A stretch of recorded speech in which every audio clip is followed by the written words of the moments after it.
for 80 years? The world has been hunting for a treasure so beautiful it was called the Eighth Wonder, and so cursed that everyone who chased it ended up dead, missing, or silenced. Today, we're going to solve one burning question. Where did the Amber Room really go? And why has every attempt to recover it mysteriously failed? Imagine a room that didn't just hold treasure, it was the treasure. Walls of gold and amber glowing like a frozen sunset. A room so dazzling it left kings speechless and generals obsessed. But when war arrived, it didn't just disappear, it evaporated from history. This is the story of the Amber Room, how it was created, how it vanished, and why even today it remains one of the world's greatest unsolved mysteries. The story of the Amber Room begins long before it became a trophy of war or the world's most sought-after missing treasure. It begins in the royal courts of Prussia in the early 18th century, at a time when kings didn't just rule through armies, they ruled through beauty. Power was displayed not only on the battlefield, but in halls lined with artistry, craftsmanship, and impossible extravagance. And nothing embodied that ambition more than the idea that would eventually become the Amber Room. Picture Berlin at the height of its artistic fever. Frederick I, the first king of Prussia, wants something that no other monarch in Europe can rival. Not a painting, not a sculpture, but an entire room crafted from the ancient tears of the earth amber. Amber that had waited millions of years beneath the Baltic Sea, accumulating warmth, depth, and translucence that would soon be carved into a masterpiece. To create it, the king brings together the finest craftsmen, German artisans known for their precision, Danish sculptors famed for their delicacy, and a visionary designer, Andreas Schluter, whose dreams often outran the limits of reality. Schluter's ambition is simple to describe and nearly impossible to build. He envisions a chamber where light behaves differently. A room where candles wouldn't just illuminate the walls, they would ignite them. Panels of amber layered over gold leaf. Carvings that shift from honey to flame as you walk. Mosaics that trap the glow of 1,000 years. This wasn't meant to be art you merely looked at. It was meant to engulf you. The craftsmen begin shaping the amber, and immediately the scale of their task becomes clear. Amber isn't like stone or metal. It melts under too much heat, cracks under too little, and can shatter without warning. Each piece has to be warmed by hand, softened carefully, and fitted to its neighbors like pieces of a living puzzle. The artisans spend weeks on a single panel, smoothing, polishing, adjusting. Entire sets of panels have to be scrapped and rebuilt. But the challenge only drives them harder, because every layer of amber they polish reveals a new dimension, ancient insects frozen in time, swirls of sunlight trapped in fossil resin, textures that seem almost alive. When the early panels are finally assembled, the effect is breathtaking. Visitors describe the workshop as if it were glowing from within. Even the king is stunned. The amber catches the light from windows and dances it back in warm waves. The design incorporates mirrors to multiply the glow, gilded fittings to sharpen the brilliance, and intricate carvings that blur the line between sculpture and flame. It becomes clear that this will not simply be a decorative room. It will be the king's ultimate symbol of prestige. But as construction continues, something interesting happens. Word spreads. Diplomats whisper about a room unlike anything Europe has ever seen. Foreign monarchs send envoys to catch a glimpse of the panels. And slowly, the Amber Room becomes more than a royal project. It becomes a statement. A message to the rest of Europe that Prussia is not only rising, but doing so with such confidence that it dares to create something entirely new. Yet the room is never truly finished. Modifications continue, designs shift, and ambitions grow. Schluter's vision expands beyond his original sketches, and though he won't live to see the final form, his idea has already taken on a life of its own. Craftsmen come and go, but their work carries his spirit. The room evolves with each new hand that touches the amber, each new idea carved into its glowing walls, each fragment of fossilized sunlight shaped into a piece of its identity.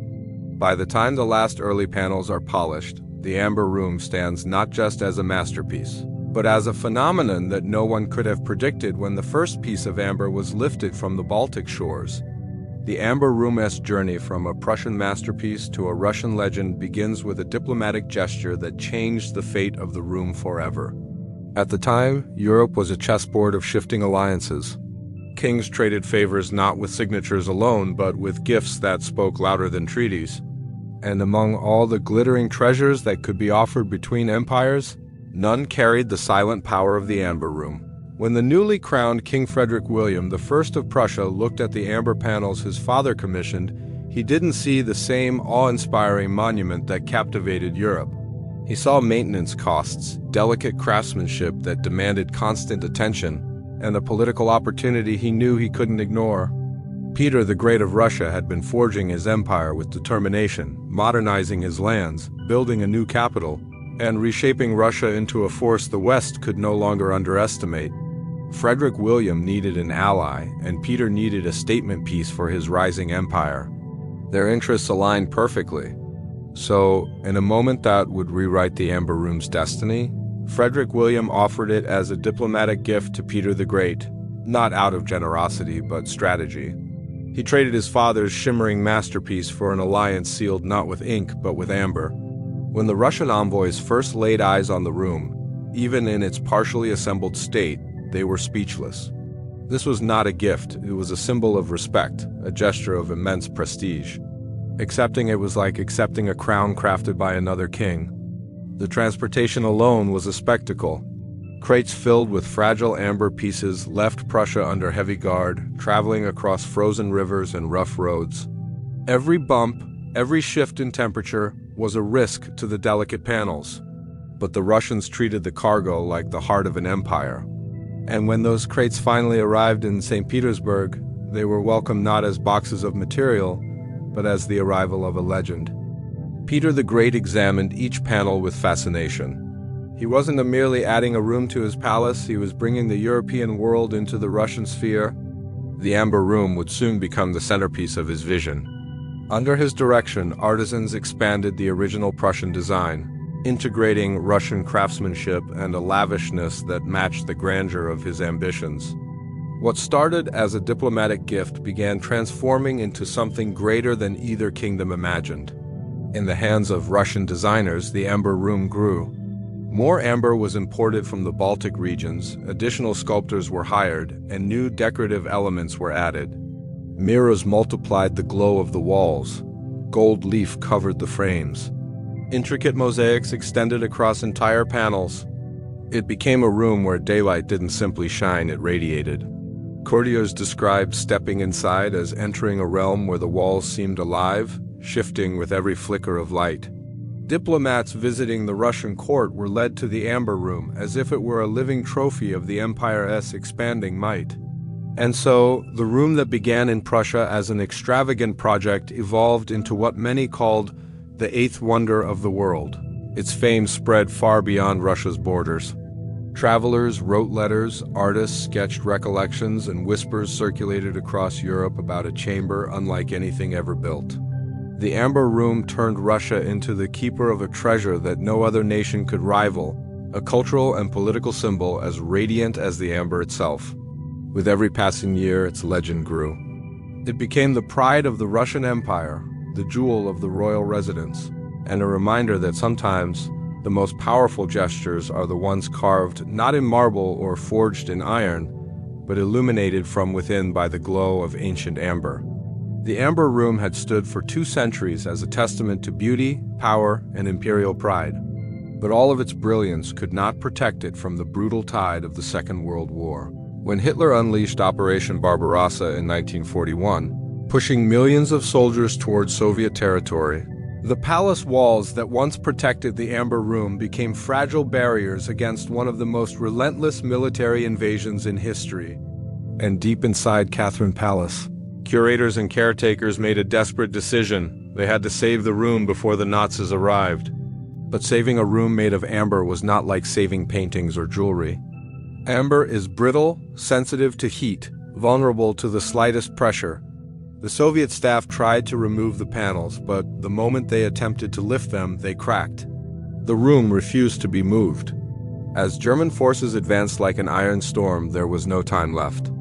In the final days before the palace fell, the caretakers covered the walls with wallpaper and cloth, hoping somehow the invaders would overlook it. A masterpiece that once glowed like trapped sunlight was now hiding under dull sheets, silently waiting for its fate. That hope lasted only a few hours.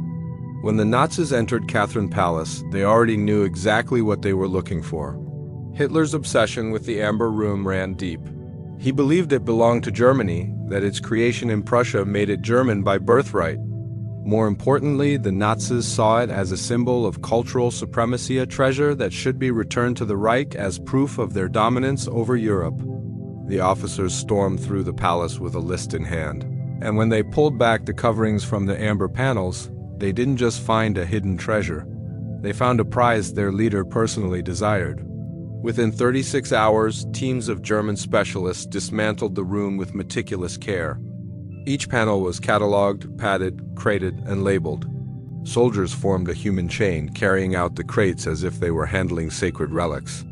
Witnesses would later describe the scene as coldly efficient, almost ritualistic. The crates were loaded onto trucks, escorted by armed guards, and shipped across the eastern front toward the city of Königsberg, where they were installed inside the grand halls of Königsberg Castle. For a time, the Amber Room was displayed again, glowing beneath chandeliers, visited by Nazi officials who walked through it like conquerors admiring their victory. Propaganda photographs were taken to prove that the Reich now controlled the eighth wonder of the world. But as the war turned against Germany, the fate of the Amber Room began to darken. Bombings intensified, the Eastern Front began collapsing, and Königsberg became a target for both Soviet artillery and Allied air raids. The castle shook under explosions, its walls cracked, fires spread, and chaos consumed the city. Then, without warning, the Amber Room disappeared. Some claimed it was destroyed in the bombings when parts of the castle burned. Others reported that crates were seen being moved out in the dead of night, loaded onto trains heading west, protected by units that vanished soon after. Documents were destroyed, commanders were killed, and witnesses either fled or never spoke again. When the war ended and Soviet investigators reached Königsberg, they found ruins, ashes, and fragments, but no trace of the glowing amber walls that once stunned the world. What began as a masterpiece had become a wartime ghost, swallowed by the very conflict that sought to claim it. The end of the war did not bring answers, only questions that grew darker with each passing year. The Amber Room, once admired by emperors and feared by invaders, had slipped into the shadows of history with a silence that felt intentional.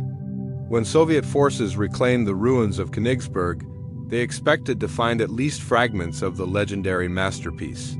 But inside the burned remains of the castle, investigators discovered something far more unsettling: nothing. No crates, no panels, no amber shards. It was as if the room had vanished before the flames touched the stone. And that single fact ignited a hunt that would span decades. The first wave of investigators believed the Amber Room was destroyed in the fire that consumed the castle's north wing. But the deeper they looked, the more inconsistencies surfaced. Witnesses insisted that crates were removed from the castle before the bombings.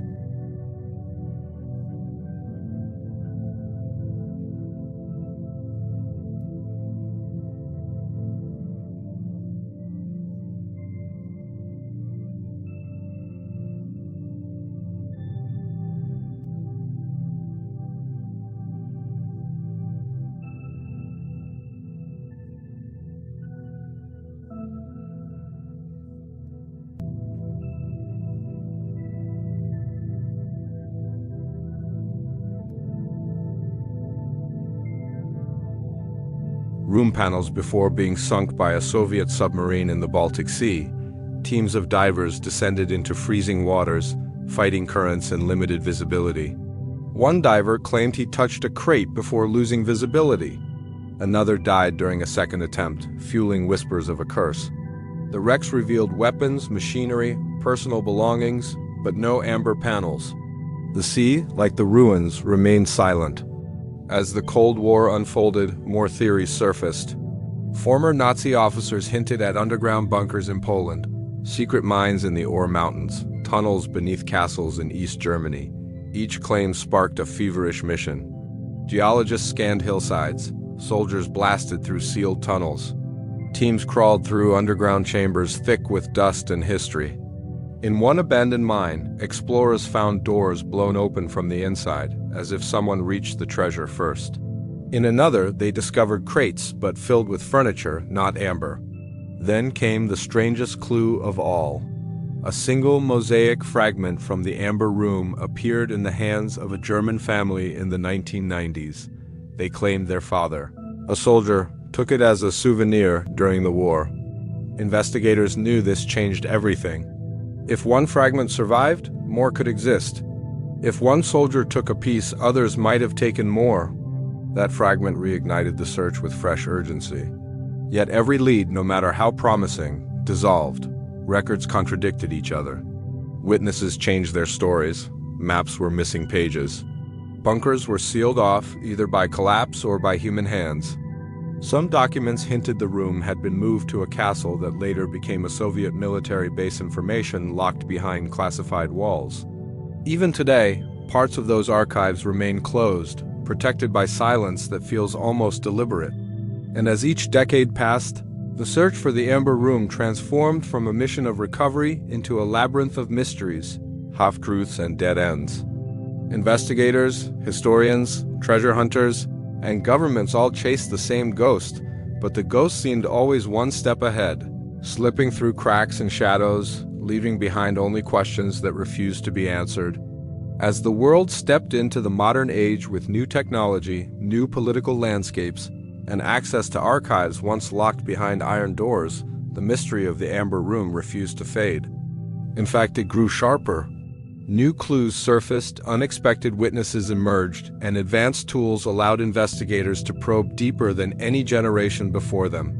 Yet, with every revelation came a new layer of intrigue, pulling the story into stranger territory. One of the most compelling clues came from an unexpected source, the archives of East Germany. When the Berlin Wall fell, historians rushed into the abandoned offices of the Stasi, expecting documents on political surveillance and Cold War operations. What they didn't expect were references, brief, vague, but unmistakable, to Nazi art caches hidden in underground complexes. Some notes mentioned valuable amber panels, stored temporarily before being moved again.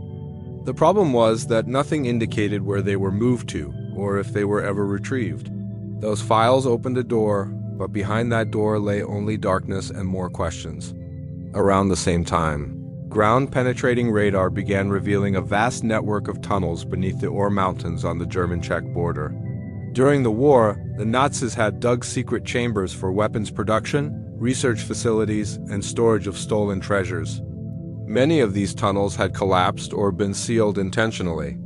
But when scans revealed artificial cavities behind thick layers of rock and concrete, investigators wondered whether these hidden chambers might be holding the Amber Room. Some expeditions managed to enter sections of these underground passages, but they found only rusted tools, broken machinery, and abandoned crates. Other tunnels flooded before teams could advance.